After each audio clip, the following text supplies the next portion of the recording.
गर्मियों का दिन था।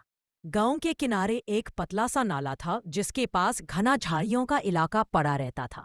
यही आसपास एक तेज चालाक नेवला रहता था। लोग उसे नायला बुलाते थे क्योंकि उसकी फुर्ती देखकर सब हैरान रह जाते थे। उसी इलाके में एक संप भी था, लंबा, काला, खामोश, जो ज्यादातर झाड़ियों के साये में ही रहता था। इन दोनों के दुश्मन माने जाते थे। आमने सामने कम ही आते थे, लेकिन जब भी आते थे सैद्धांतिक संसारों को ज्यादा पकड़ लेते थे। लड़ाई निश्चित थी।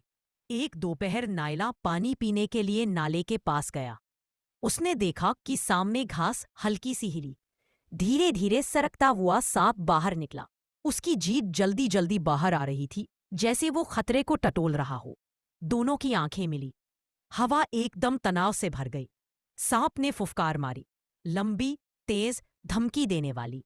नेवला जमीन पर झुका, पीछे से उछलने के लिए तैयार। जैसे ही सांप ने पहले वार किया, उसने बिजली की तरह सर आगे बढ़ाया और डसने की कोशिश की। तभी नेवला एक झटके में बाईं ओर उछला।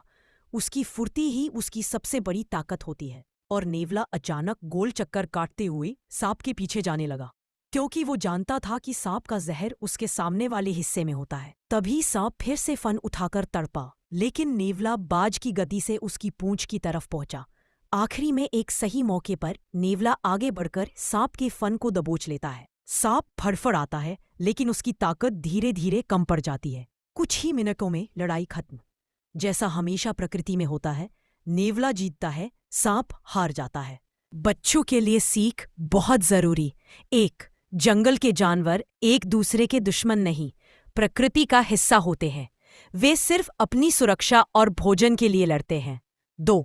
सांप से दूरी रखना हमेशा जरूरी है। पास मत जाइए, उसे छेड़े नहीं। फोटो लेने की कोशिश भी खतरनाक होती है। 3. अगर कभी रास्ते में सांप दिखे, धीरे से पीछे हट जाइए। बड़ों को बुलाइए, उसे मारने की कोशिश बिल्कुल मत करें। 4. नेवला हो या कोई और जानवर, उसे पकड़ना, छूना या घर ले जाना गलत है। हर जानवर अपनी जगह सुरक्षित रहता है। रात के समय घास फूस वाले इलाके में नंगे पैर न चले। खेत, बगीचे या पानी वाले जगह पर ध्यान से चले।